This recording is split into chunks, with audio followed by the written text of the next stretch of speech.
obviously Graham Potter has been taking over, so we try to look back at the last games he's been in charge of, and make it very unpredictable team to guess the lineup and shape, which we actually expected. Of course, that's what he did in Brighton as well.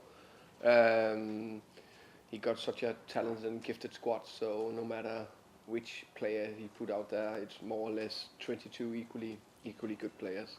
But we're prepared for the different shapes, the different players. We know what we do. We always mainly focus on us, and then of course try to a tiny bit in the context of our style of play and the way we want to do it, focus on a few of their strengths. So I think it's going to be a fantastic game, hopefully to witness. We know we're very good at home at GTEC Stadium, and we can be a threat to any team in this division. We've proven that a lot of times. Of course, if we've proven that a lot of times, we need to constantly prove it, and we need to prove it again tomorrow.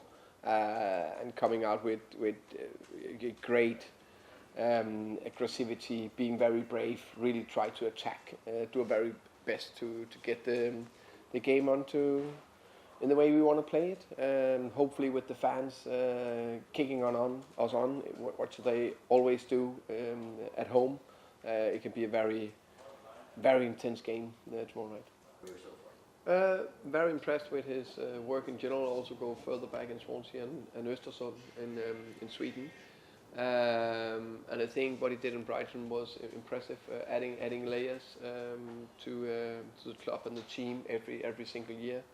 I like the way he sees football, and the way he is very flexible in terms of shapes and using players in different positions. I like that.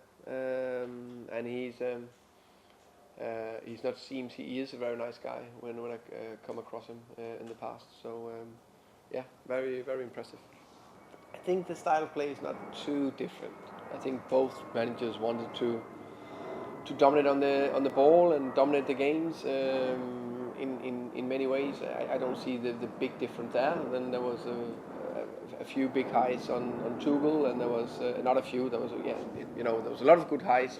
They won the Champions League and the World Cup for clubs, and played some great games. I'm convinced that Potter will do a very good job in Chelsea as well. What the biggest change is, we talked about before, that he is more flexible in his approach to system/shape every game. That is the biggest change I've seen so far.